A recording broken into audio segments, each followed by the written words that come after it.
Oral questions. Case rolls ahead. Honorable Representative of the Conservative Party.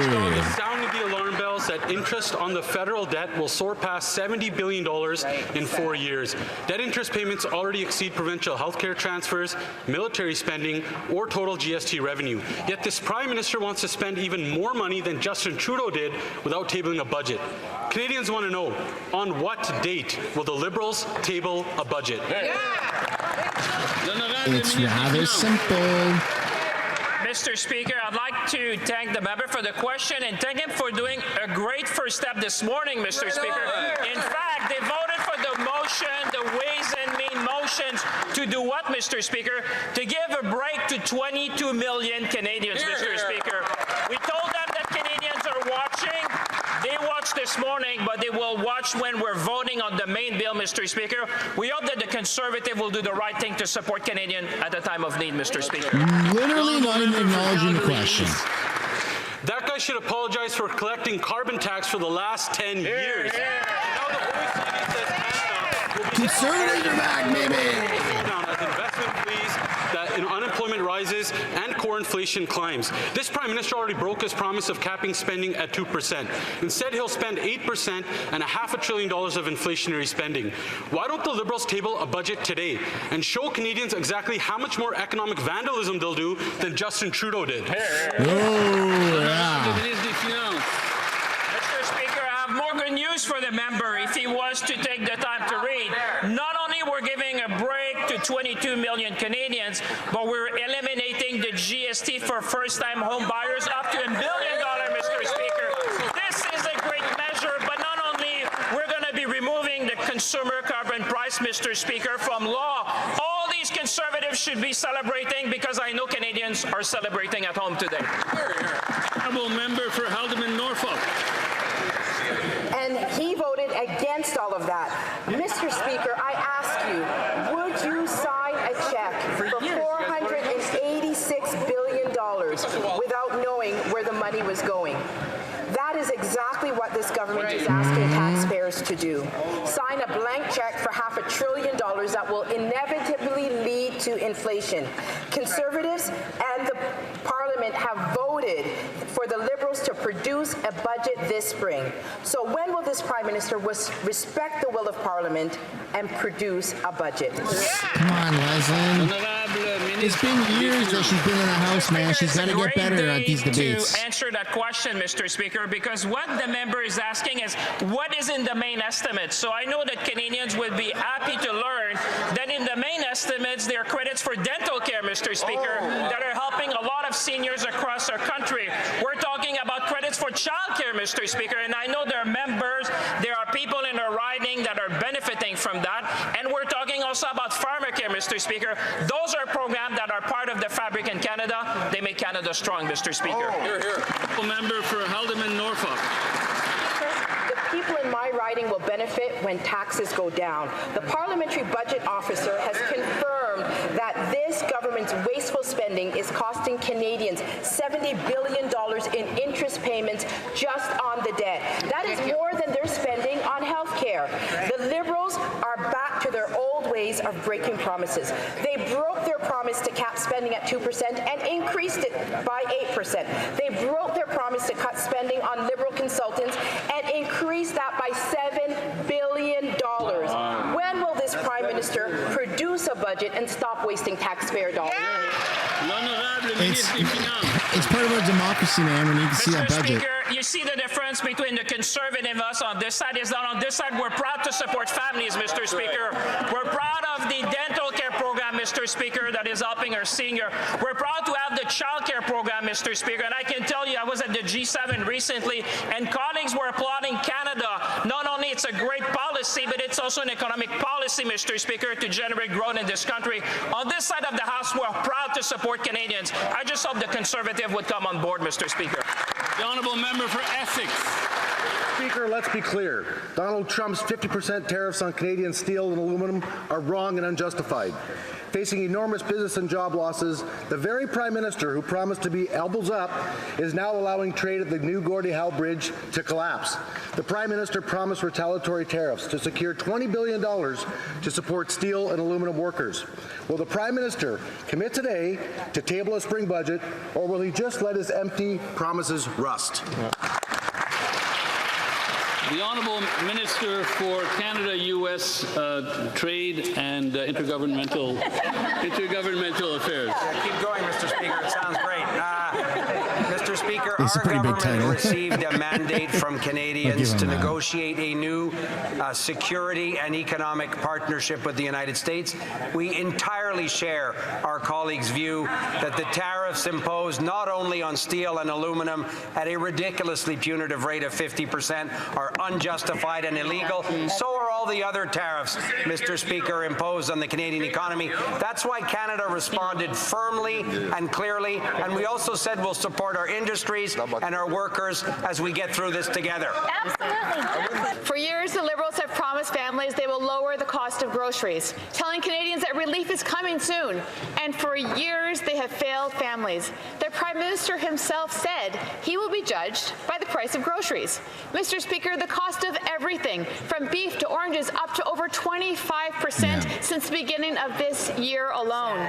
With an additional $500 billion in spending, adding more fuel to the food and inflationary crisis, why can't this Prime Minister even table a budget? Honourable Minister for Jobs and Families. It's greasy. Mr. Speaker, since 2015, child poverty is down by 38%. That's because of programs like the Canada Child Benefit. That's because of programs like the affordable childcare that is all available all across this country. Mr. Speaker, No, it's not we are working with available. families, we are working with youth and with children, and we'll continue to do that work together. We hope the opposition gets on board. Member for Hastings, Lennox and Addington. There's nothing to get on board with, Mr. Speaker. Unlike this government, Canadians actually have to budget their money in order to survive. They cannot tax and spend their way out of hunger. After their rent, mortgage, and utilities, they are left with fewer dollars than ever to buy the food their families need. And those few dollars aren't going as far as they used to. Canadians are at their wits' end, and they expect and deserve a plan that delivers relief. Mr. Speaker, will this government exercise a modicum of competency and table a spring budget? The Honourable Minister for Jobs and Families.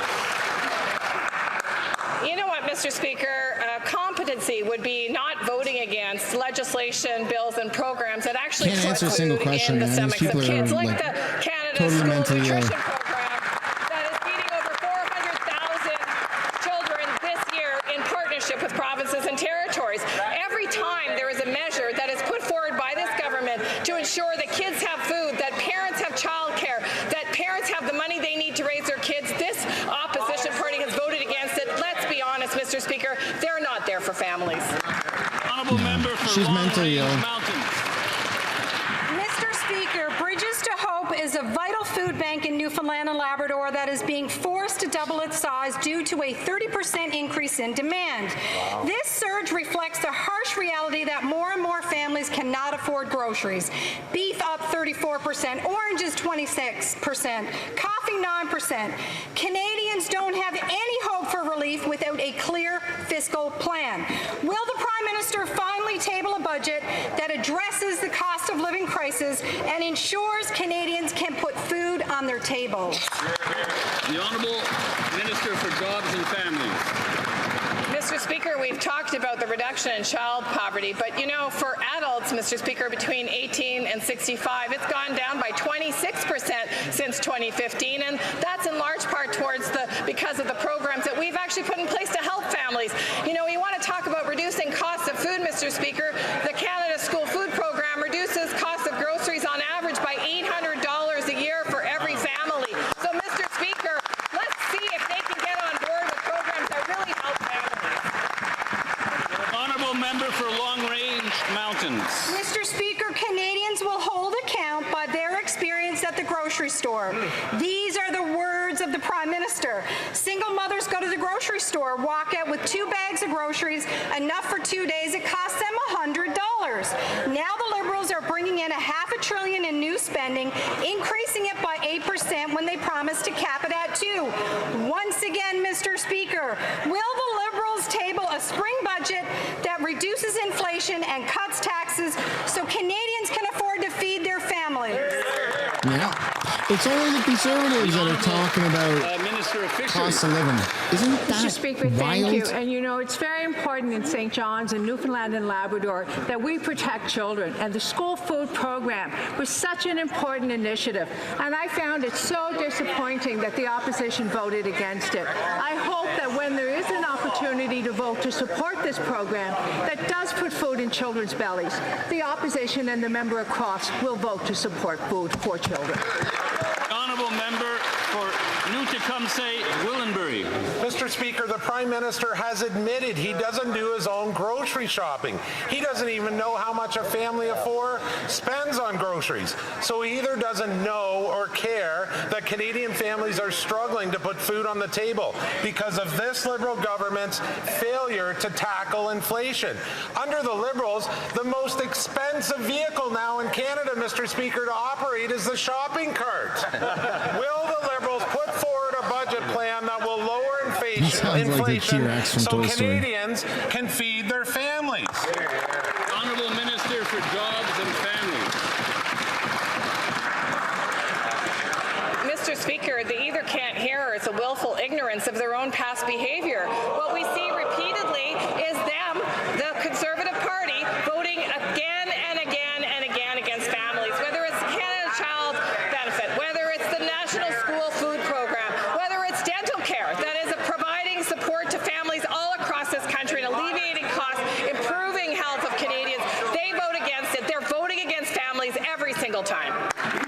Honourable member for Newtecumseh, Willenbury. Mr. Speaker, it's the Prime Minister who said, quote, Canadians will hold them accountable based on their experience at the grocery store. Well, their experience is a nightmare, and Canadians are getting fat up. Under this Liberal government, food prices have skyrocketed. But instead of offering a real budget plan, the Liberals are plowing ahead with $500 billion in new spending. Hard-working Canadians are having to foot the bill for this government's runaway deficits every time they shop for groceries. How is this acceptable? The Honourable Minister for Jobs and Families. Mr. Speaker, how is it acceptable when a government offers Canada Child Benefit that lifts over almost 500,000 children out of poverty, that the opposition votes against it, that they muse about cutting that program if they were ever to gain office? It's no wonder that Canadians chose us in the last election. They know who has their back. They know who's fighting for them. And these kinds of narratives don't match the reality they see from Conservatives. You literally campaigned on fear. The Honourable Member for Richmond. Are you freaking kidding me?